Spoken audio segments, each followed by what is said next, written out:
ingeniero, sí se le escucha.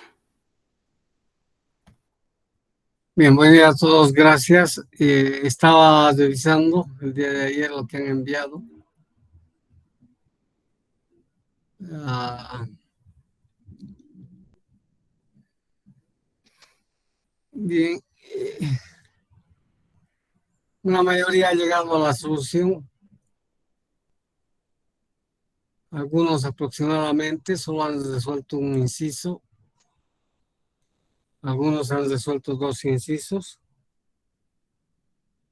Y voy a pedirle a Juan Daniel Bernal si tiene que presente. ¿Se puede presentar, Juan Daniel?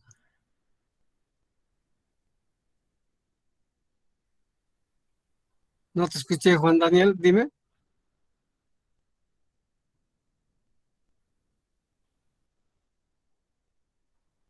Ya.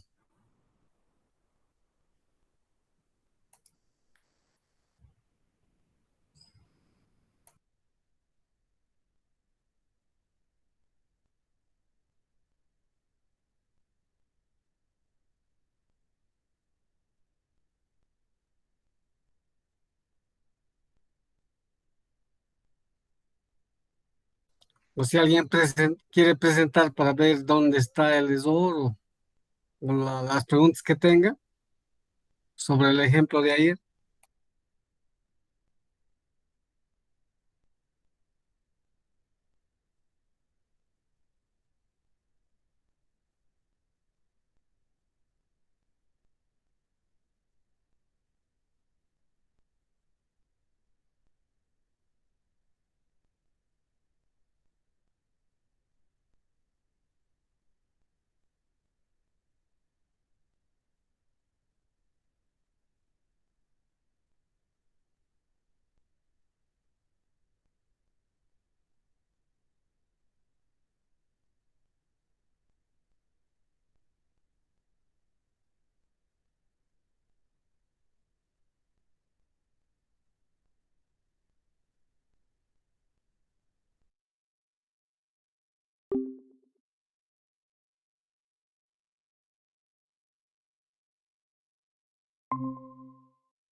Se adelante, Juan Daniel.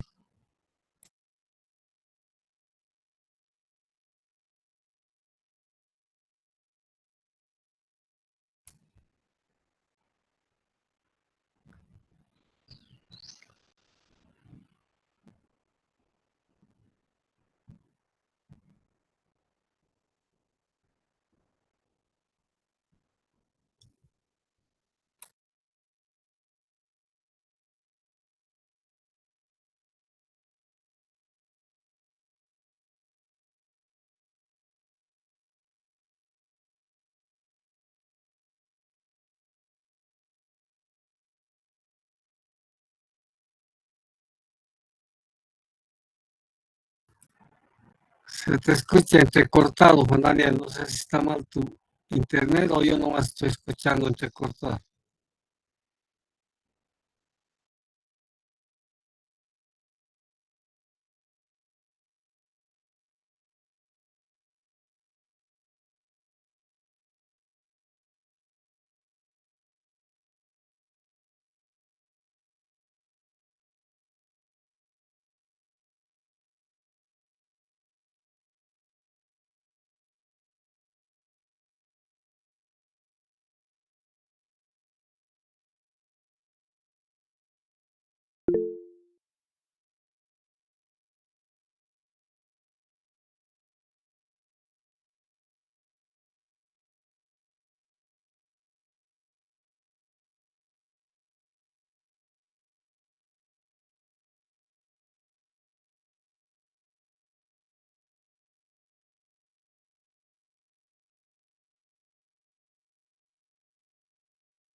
Bien, para poder determinar la corriente que piden en el inciso uno, debemos utilizar la relación de que la fuerza magnetomotriz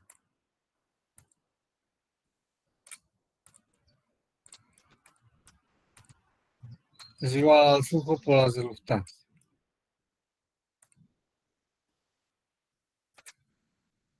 Sabemos que el flujo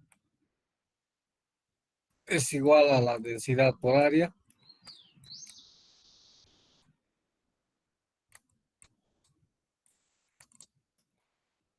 y también sabemos que la reluctancia es igual a la longitud media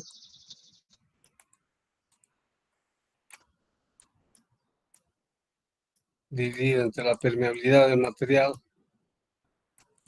por el área. Todos esos parámetros están dados aquí. Pero para poder utilizar, tienen que estar en unidades internacionales. Entonces, lo primero que hay que convertir es la longitud media,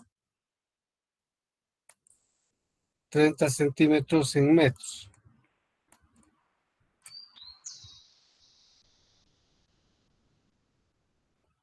Eso corresponde a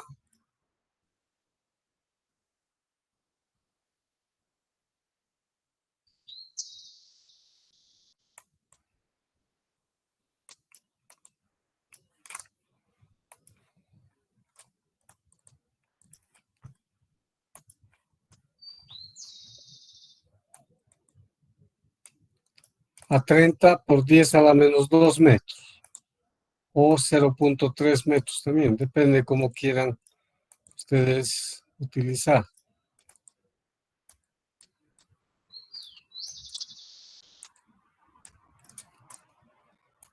Luego el área hay que convertir.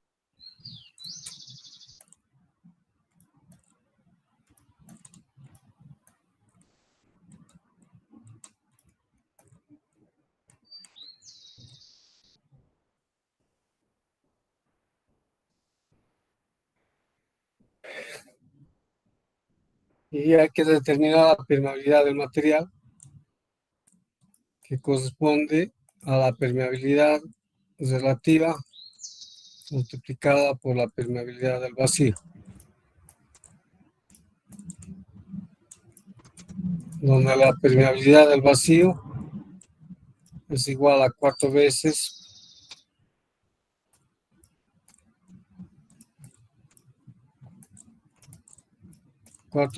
pi por 10 a la menos 7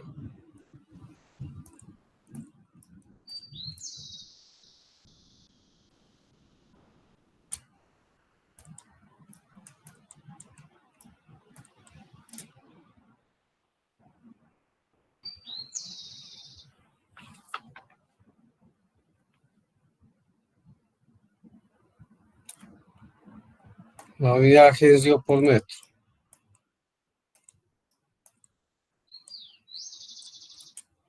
Con todos esos datos,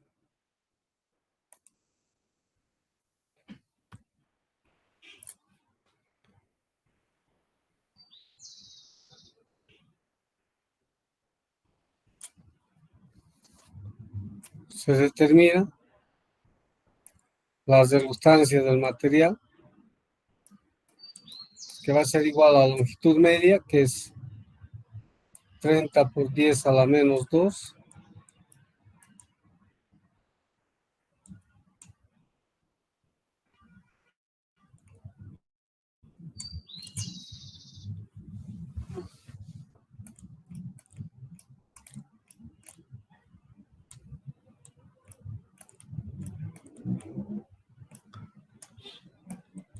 todo esto dividido entre 4 por pi por 10 a la menos 7,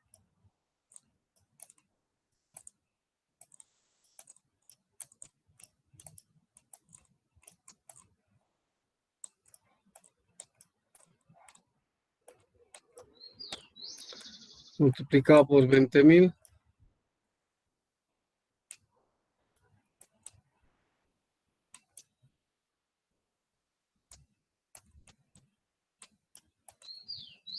Multiplicado por 9 por 10 a la menos 4.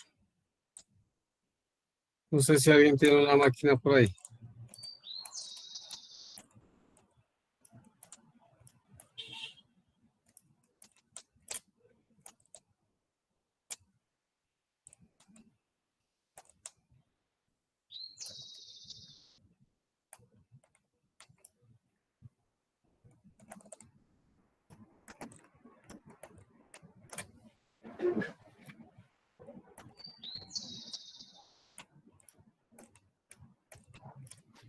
¿Alguien tiene una máquina? ¿Cuánto da esto? 13.262.91.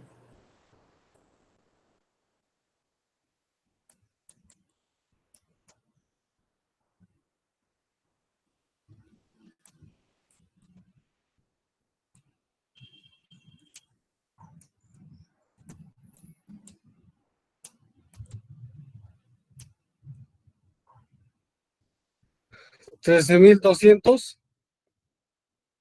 62.91.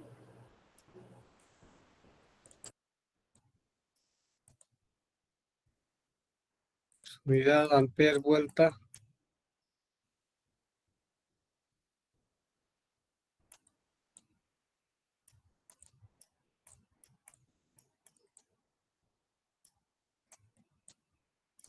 Sobre web.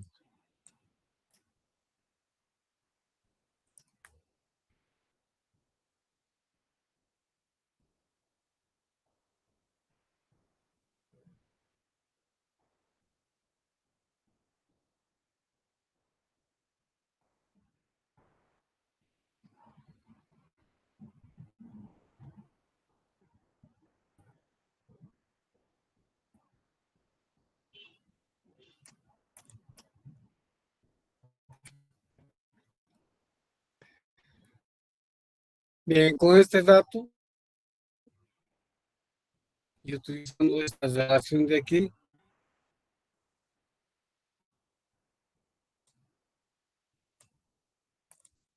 multiplicado por la densidad que nos dan como dato, el área también, y ya hemos encontrado las resultancias. Entonces la corriente va a ser igual a la densidad, que es un Tesla,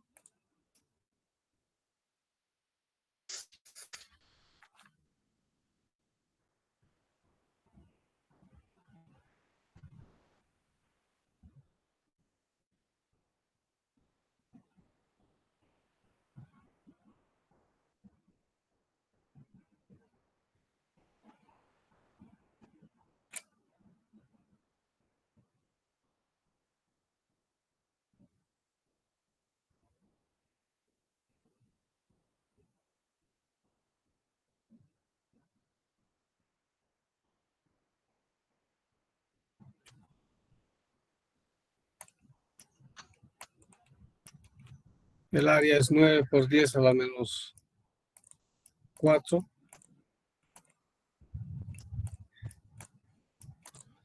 la resultancia es 13.262.91.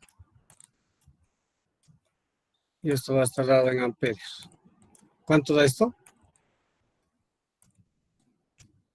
23,87 miliamperios.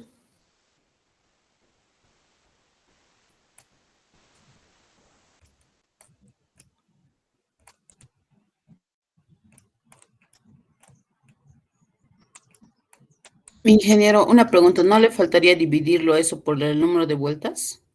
Ah, sí, tienes razón. Sí, pero igual sí.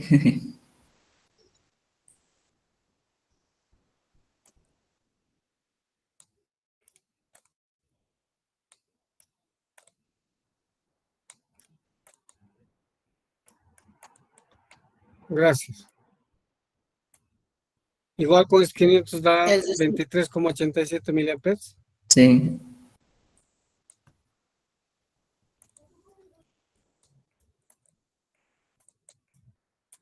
Y en todos, la mayoría ha llegado a esta solución. A la segunda ya no han llegado por alguna razón. Y algunos han hecho aparecer como en los exámenes virtuales, por eso creo que ahora van a ser presenciales. Como arte de magia, con pocas expresiones han llegado a esta misma solución. ¿Cómo? No tengo idea, pero no es nada complicado para poder resolver. Para este otro segundo, lo que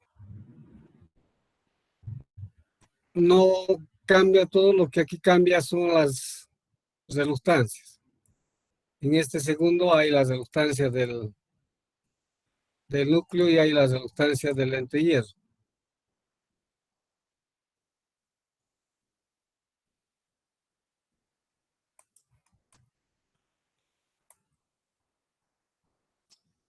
La reluctancia del núcleo es igual a la longitud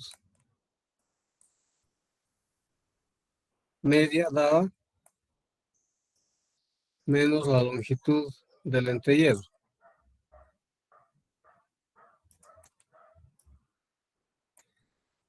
Y todo esto dividido nuevamente entre la permeabilidad del vacío multiplicado por la permeabilidad relativa del material dada por el área del núcleo que no cambia.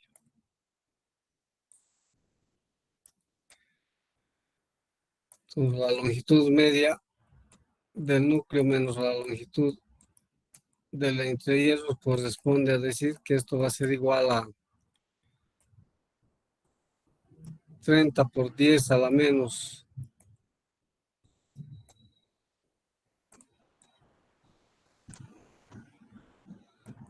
2 menos 1 por 10 a la menos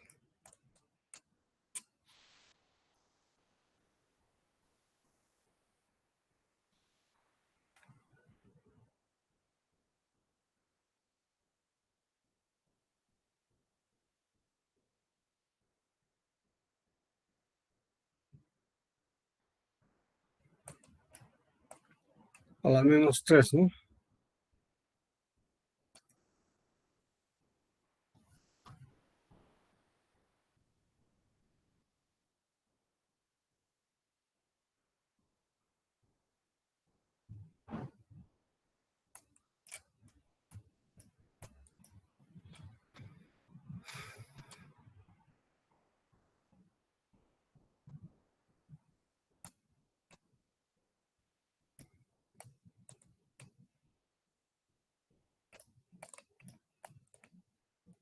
Esto va a dar 29.9 por 10 a la menos 2 metros.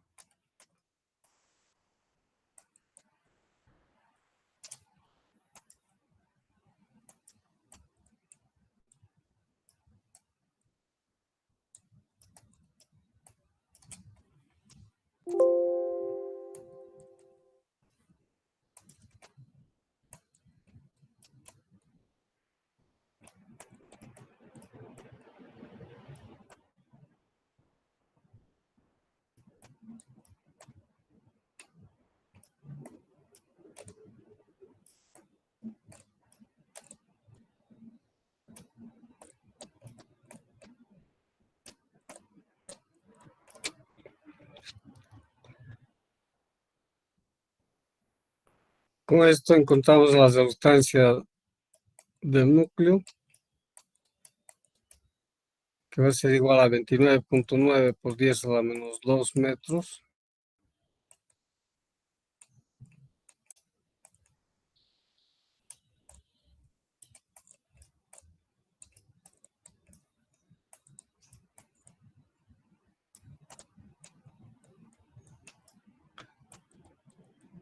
Dividido en este mismo valor que está indicado aquí, 4 por pi por 10 a la menos 7.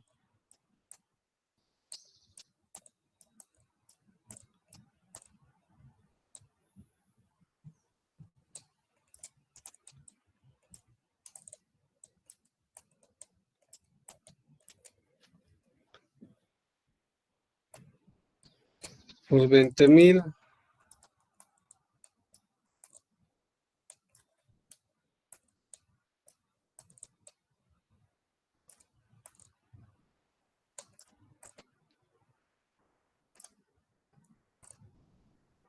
Y por el área que corresponde a 9 por 10 a la menos 4. No sé cuánto da eso.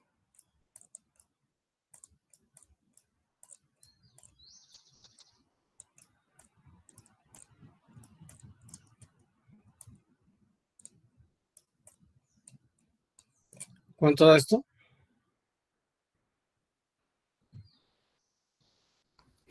13.218,70. 13.200. 18.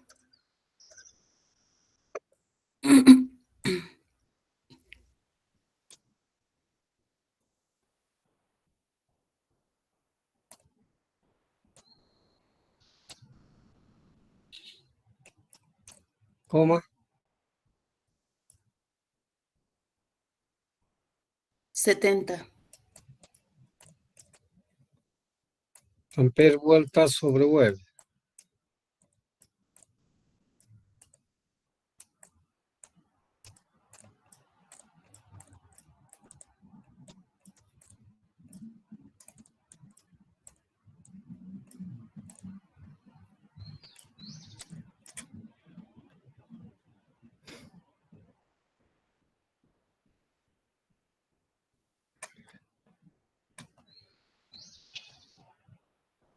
Bien, lo que falta ahora es calcular la resultancia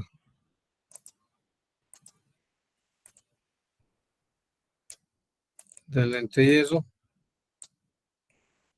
que corresponde a la longitud del lente hierro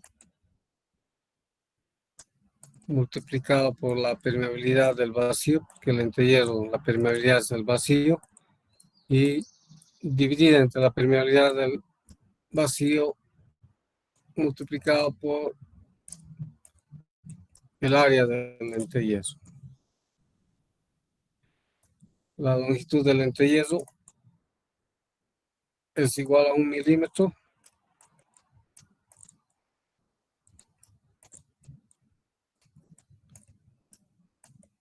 que esto corresponde en metros a 1 por 10 a la menos 3 metros.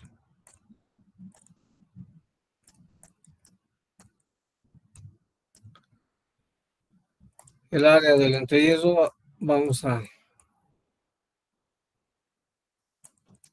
considerar el área del núcleo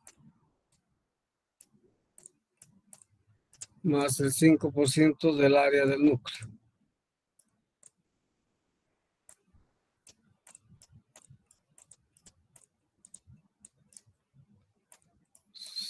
Tenemos datos del área del núcleo que es igual a 9 por 10 a la menos 4.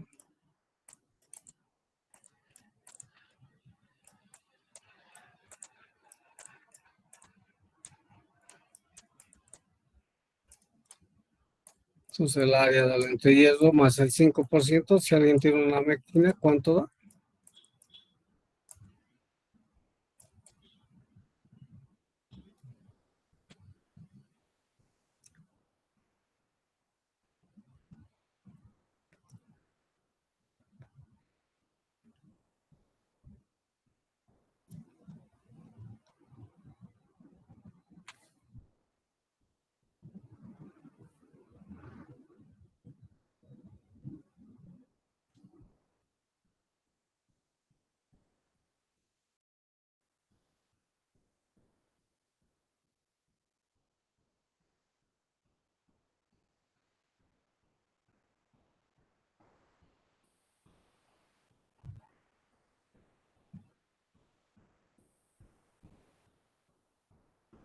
Con el 5%, ¿cuánto da esto?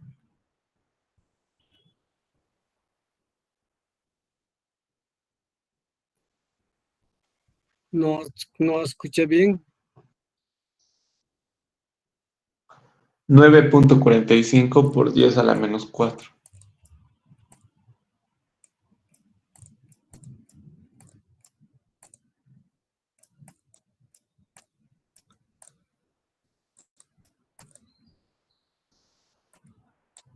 Con esto calculamos la reluctancia del entrecallo, que va a ser igual a 1 por 10 a la menos 3 metros.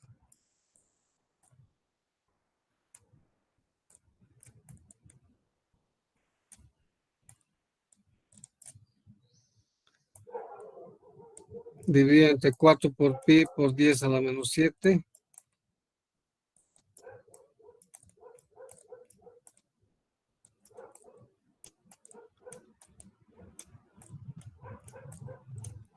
Multiplicado por 9.45 por 10 a la menos 4.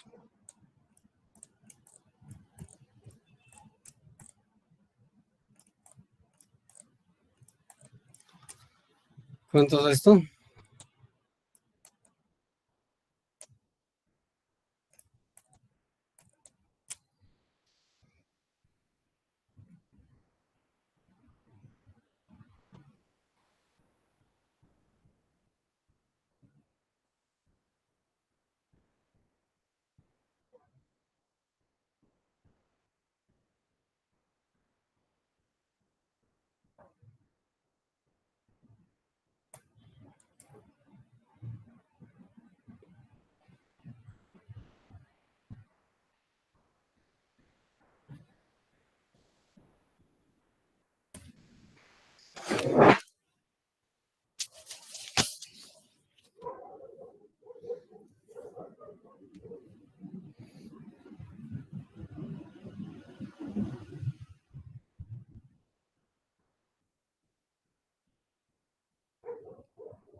¿Cuánto da esta operación matemática?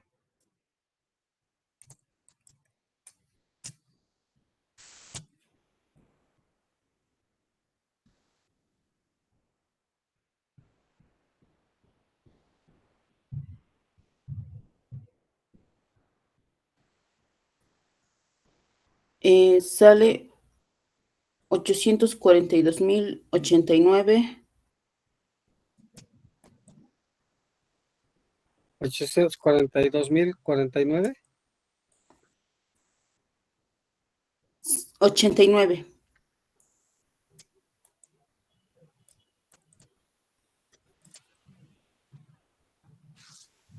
coma 64, 65.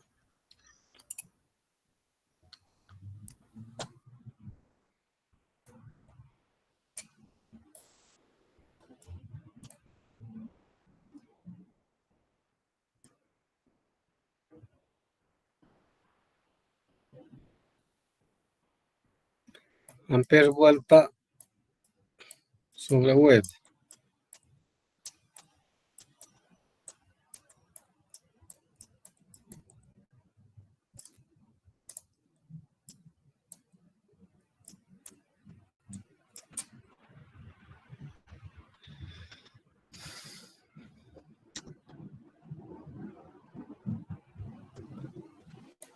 Con esto calculamos la nueva corriente, que va a ser igual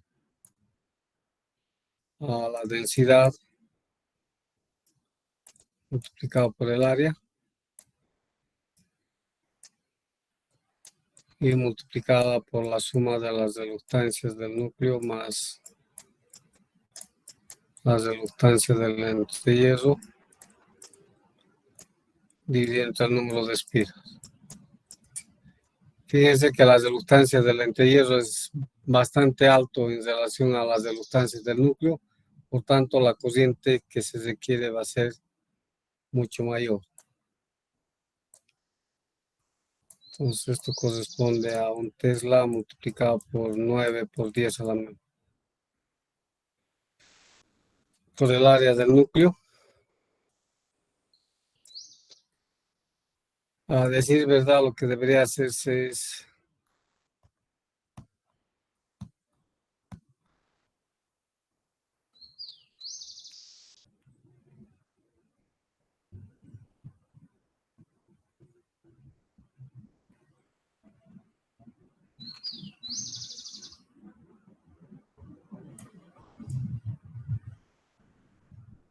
por 9 por 10 a la menos 4, que multiplica la suma de las dos resultancias, que la primera resultancia es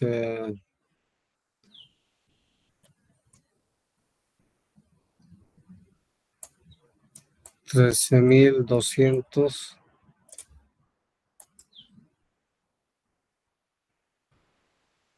18.7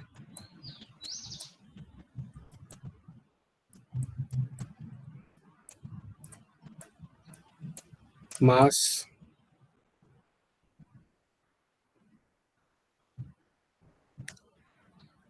84.842.089.65.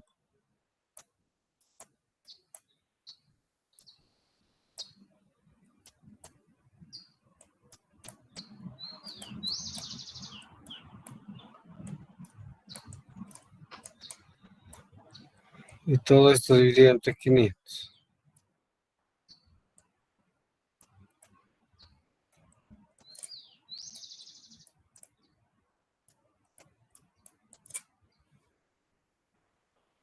¿Cuánto da esto?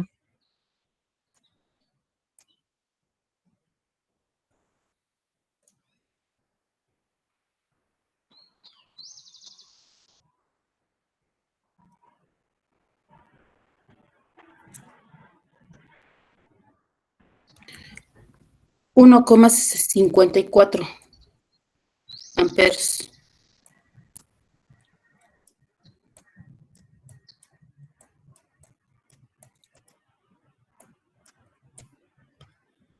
Bien, la corriente ya está en el orden de los amperios. Con la presencia de un entehierro,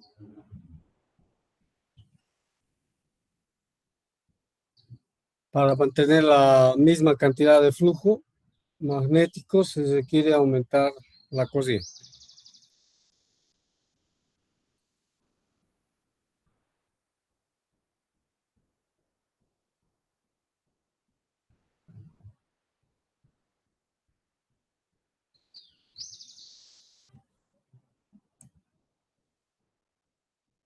Adelante, más Yo fuerte, tengo una por duda. favor.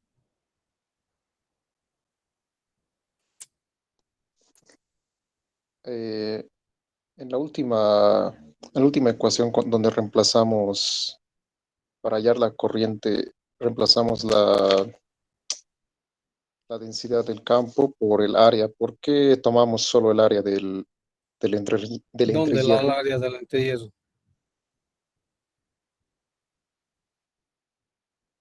Ah, perdón, el área Del del núcleo, porque es el área por donde más núcleo. circula el flujo, ¿no? En el entehierro es apenas un área que sus dimensiones son pequeñas, por esa razón. El flujo, ¿por qué área circula con mayor longitud, si quieres?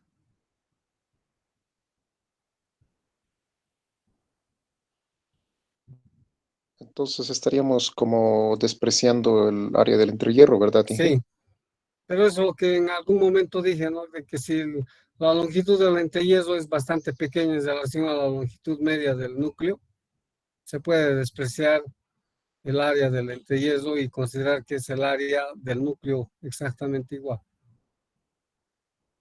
Ahora, si la longitud del entrehierro es una longitud apreciable, ahí sí se debe considerar. Porque recuerden que estos son cálculos que nos facilitan a la hora de determinar más o menos las magnitudes a las que debemos llegar. Y yendo a la parte práctica siempre va a haber diferencia. Aquí estamos calculando 1.64, posiblemente a la hora de medir esté sobre 1.6 o 1.5 directamente. Entonces un poco por esa situación se maneja, porque aquí ya estamos considerando en las reluctancias del entehierro el área que corresponde con el 5%.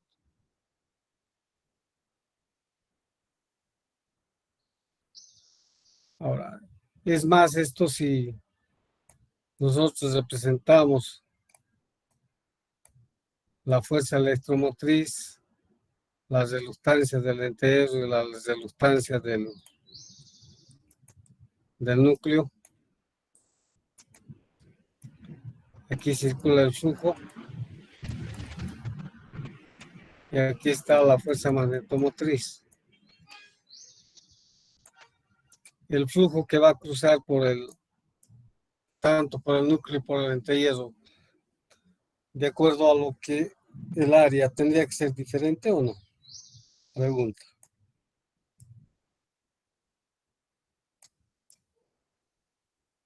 El mismo.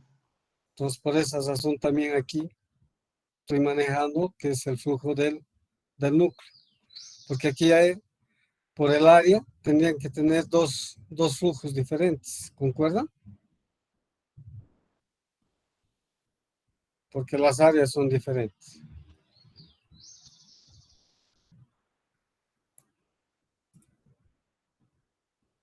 Entonces, por eso se maneja aquí el flujo que va a ser el mismo y se considera el área del núcleo básicamente, es por donde se va a confinar las líneas de campo magnético que van a circular. No sé si con eso ha quedado claro. Sí, en ese caso, si tomamos el flujo que va a ser igual por ambas reluctancias, entonces, si el área varía, lo que tendría que variar no es el flujo, sino la densidad, o, o también se mantendría. De acuerdo, la densidad tiene que variar, el flujo no.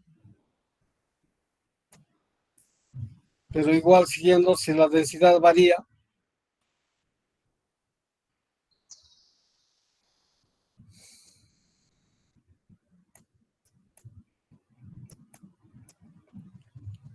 obviamente la densidad va a variar porque la densidad está en la cantidad de líneas que cruza el área, ¿no?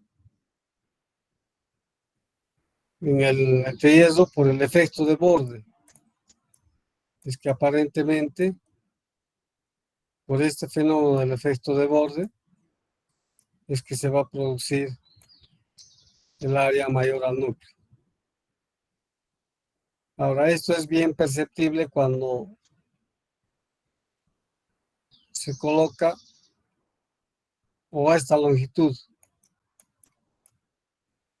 Es apreciable, o sea, la longitud del entrehierro. Cuando la longitud del entrehierro es pequeña, porque un milímetro cuadrado, perdón, un milímetro con relación a 30 centímetros, ¿cuánto por ciento corresponde? Es bastante pequeño. Entonces se podría despreciar en este ejemplo sin mayores problemas para llegar a la solución. Y seguramente esta corriente va a estar próxima si no consideramos estos 5% del núcleo. No debe estar muy alejado. No sé si alguien puede calcular, considerando el mismo para el entrehierro, el valor del 9 por 10 a la menos 4 y comparar cuánto sale la corriente para ese valor. No debe estar muy lejos de este valor. Debe ser pequeña la diferencia. Y la razón es esa, de que cuando la distancia de separación en el núcleo de aire es bastante pequeño, entonces se puede despreciar el efecto de borde. No estoy diciendo que no existe, claro que existe. Pero con propósito de cálculo no es conveniente para poder determinar esto, siempre comparando con la parte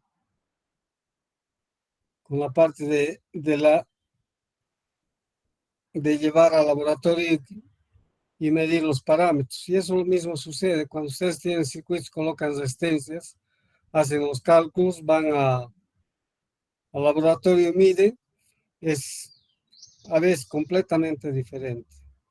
Actualmente a veces se encuentra completamente diferente porque las resistencias fabricadas no vienen con los colores casi los mismos colores o hay algún error de algún color. Y cuando mide uno por el código de colores, ve la resistencia y logra medir con el instrumento, pues hay diferencia y cuando uno va, realiza los valores calculados son diferentes a los medidos.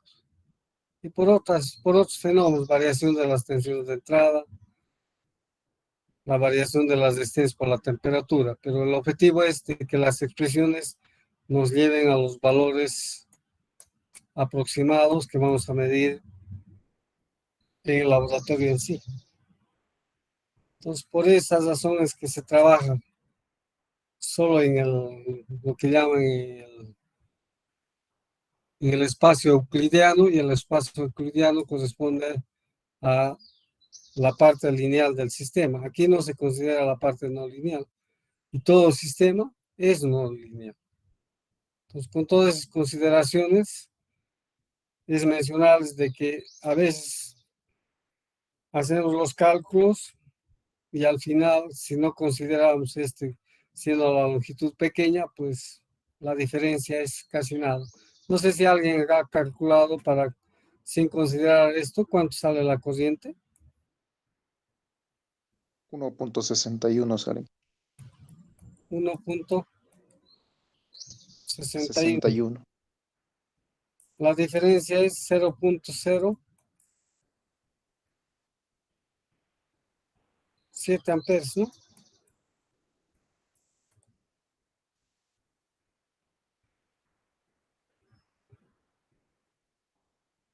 Sí. Y 0.07 podría ser el error si es que hacemos con los errores y posiblemente este error esté comprendido dentro de eso. No sé si está claro lo que les estoy mencionando.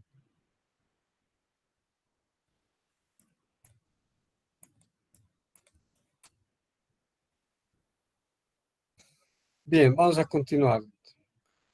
Este es la bobina que hemos visto, y si la corriente que circula sobre la bobina genera el flujo.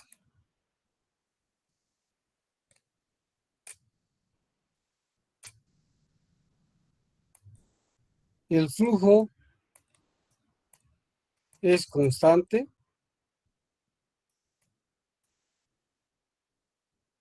si la corriente también es constante.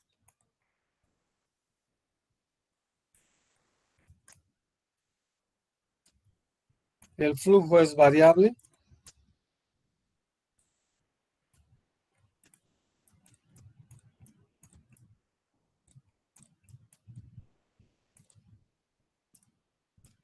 si la corriente es variable.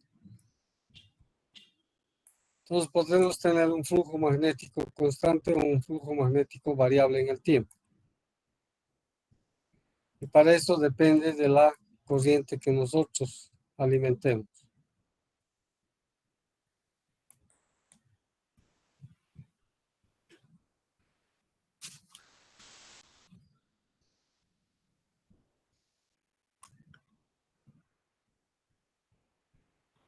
Bien, cuando el flujo entonces es variable, aplicando la ley de Faraday,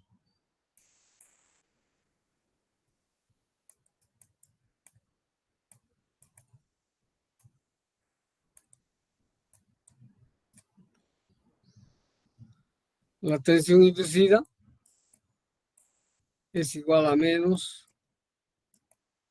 el número de espiras veces respecto al tiempo. Pero este flujo hay en espiras y cada espira genera este flujo. Entonces, para considerar esa situación, cuando es variable, la tensión inducida es igual a la derivada del flujo concatenado que se llama L o lambda, perdón, respecto al tiempo.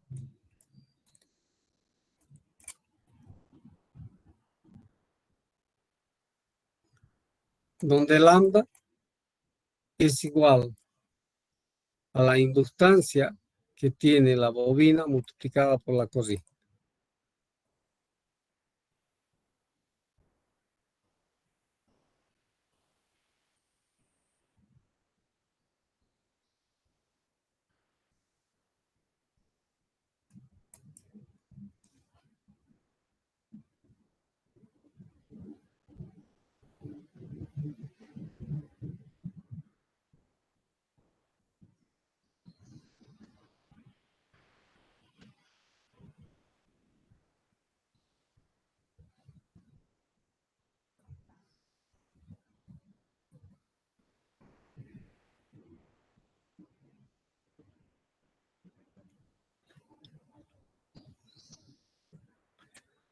Por tanto, la tensión inducida entonces corresponde a la derivada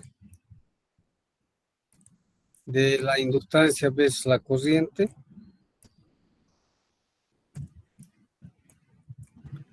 respecto al tiempo. Bien, aquí en esta derivada se consideran dos situaciones. Si la parte geométrica de la bobina es constante,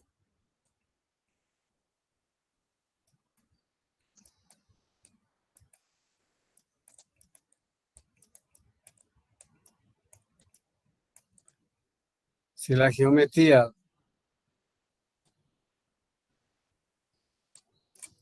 del circuito magnético es fijo,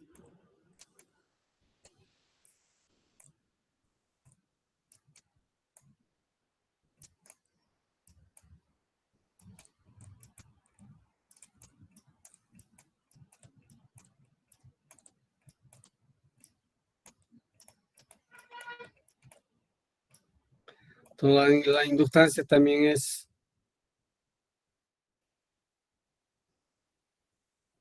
fijo, es decir, no varía.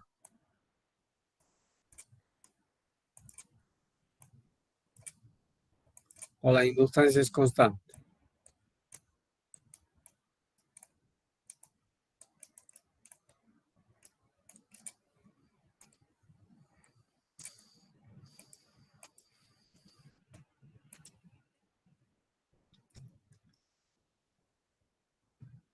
Para esta situación, la inductancia inducida es igual a la inductancia veces la derivada de la corriente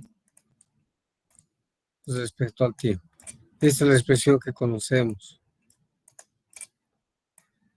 Si la geometría del circuito magnético varía en el tiempo,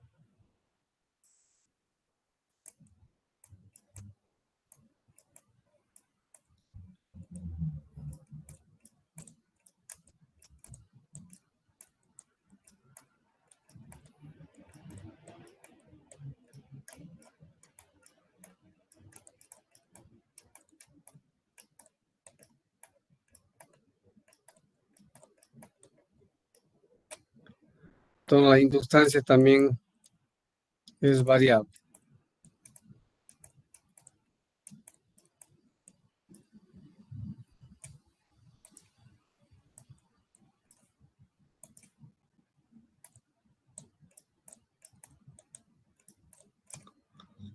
Y para esta situación, la inductancia o la tensión inducida es igual a la inductancia veces la derivada de la corriente respecto al tiempo,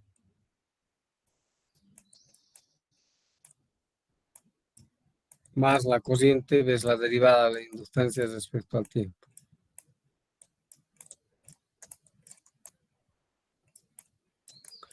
Y en este caso, no es considerado generalmente el análisis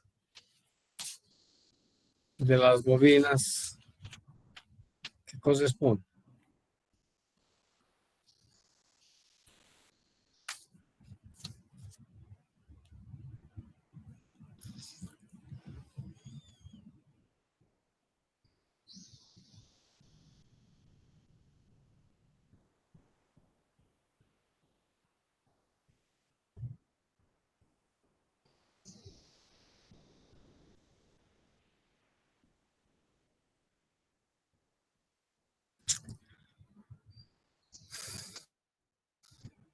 ¿sí? Y para concluir, sabemos que la energía almacenada en un inductor o una bobina es igual a 1/2 veces la inductancia por la corriente al cuadrado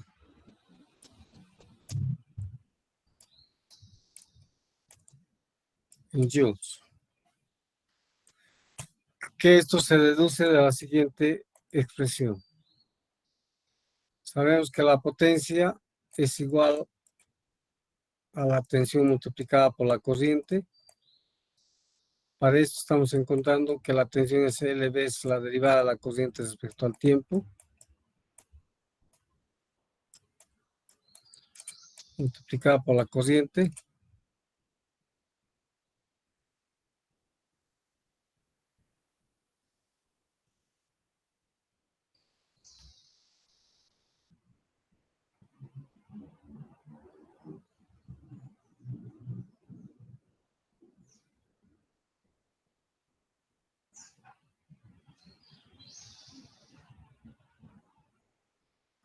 Y por definición la energía es la integral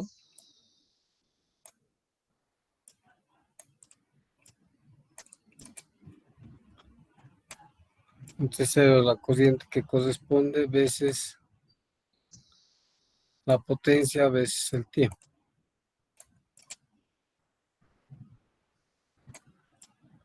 E integrando estos llegamos que va a ser 1/2 la inductancia veces la corriente al cuadrado en joules. De ahí viene la expresión esta que ustedes conocen a partir de esta relación.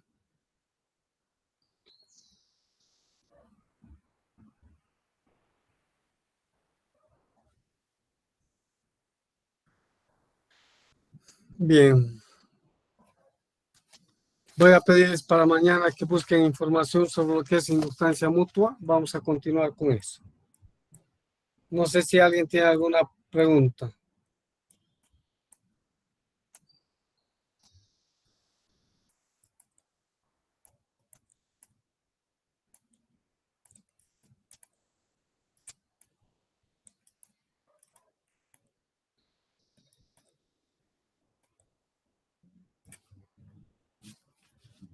No sé si alguien tiene alguna pregunta.